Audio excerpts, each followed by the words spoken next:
Hello बच्चों, let's read the question. The question is, as a lens of focal length f is split into two parts as shown in the following figure, what is the focal length of either part?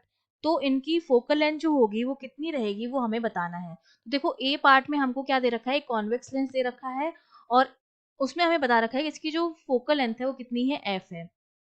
ठीक है, और हमें B part में उस lens को हमने दो parts में कट कर दिया है। अब हमें बताना है कि हर पार्ट की फोकल लेंथ कितनी हो जाएगी। ठीक है, तो देखो इस क्वेश्चन को सॉल्व करने के लिए हमारा जो की कॉन्सेप्ट रहेगा वो हमारा क्या रहेगा, हम जानते हैं कि जो हमारे पास लेंस होता है उसकी फोकल लेंथ का जो फॉर्मूला होता है that is given by 1 upon F equals to mu minus 1 upon R1 minus 1 upon R2, जहां पर एफ तो क्या हो जाएगी, फोकल लेंथ हो जाती है, म्यू रिफ्लेक्टिव इंडेक्स हो जाता है, और R1 और R2 जो ये दोनों जो है वो हमारी क्या हो जाती है, रेडियस ऑफ कर्वेचर हो जाती है, रेडियस ऑफ कर्वेचर।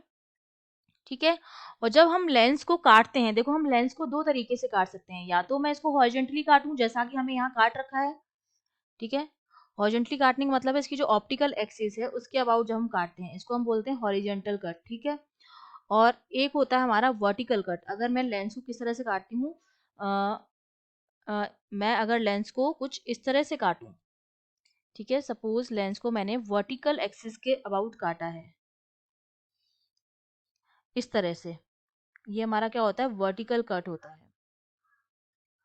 तो देखो R1 और R2 हमारी रेडियस ऑफ कर्वेचर है, तो R1 जो है वो हमारा रेडियस ऑफ लेंस है लेफ्ट सरफेस की तरफ।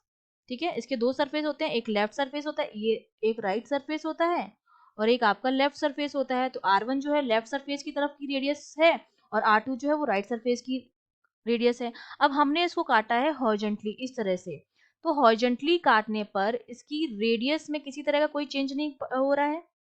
ठीक है, लेफ्ट और राइट साइड की रेडियस ऑफ कर्वेचर में किसी तरह का कोई चेंज नहीं आता है अगर हम हॉरिजॉन्टली काटते हैं।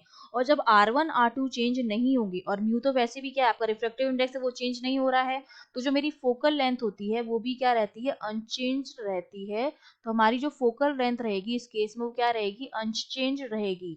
अगर इसकी फोकल लेंथ f है तो इन दोनों पार्ट्स की फोकल लेंथ भी f और f आएगी, क्योंकि रेडियस ऑफ कर्वेचर जो है R1 और R2 वो क्या है, सेम है, म्यू सेम है, तो फोकल लेंथ भी क्या रहेगी, सेम रहेगी। लेकिन याद रखिएगा कि अगर मैं इसको वर्टिकली काटती हूँ तो देखिए इस साइड की जो R1 है, राइट साइड का R1 है वो तो R1 रहेगा, और R2 जो मेरा हो जाएगा अब वो क्या हो जाएगा, 0 हो जाएगा, क्योंकि अब ये लेंस इस तरह से बन गया एक। ठीक है, प्लेनो कॉन्वेक्स लेंस बन गया है, तो इस तरफ तो रेडियस ऑफ कर्वेचर अब रही ही नहीं। ठीक है, तो ये R2 तो हमारा क्या हो गया, 0 हो गया, और यहाँ पर R1 बचा है। तो उस केस में जो फोकल लेंथ हो जाती है वो पहले की फोकल लेंथ की क्या हो जाती है, हाफ रह जाती है। ठीक है, इस केस में, लेकिन हमसे पूछा जा रहा है हॉरिजॉन्टल एक्सिस के अबाउट, तो फोकल लेंथ किसी तरह का कोई चेंज नहीं आएगा, focal length remain unchange, F और एफ रहेगी दोनों पार्ट्स की। I hope you understood well, all the best.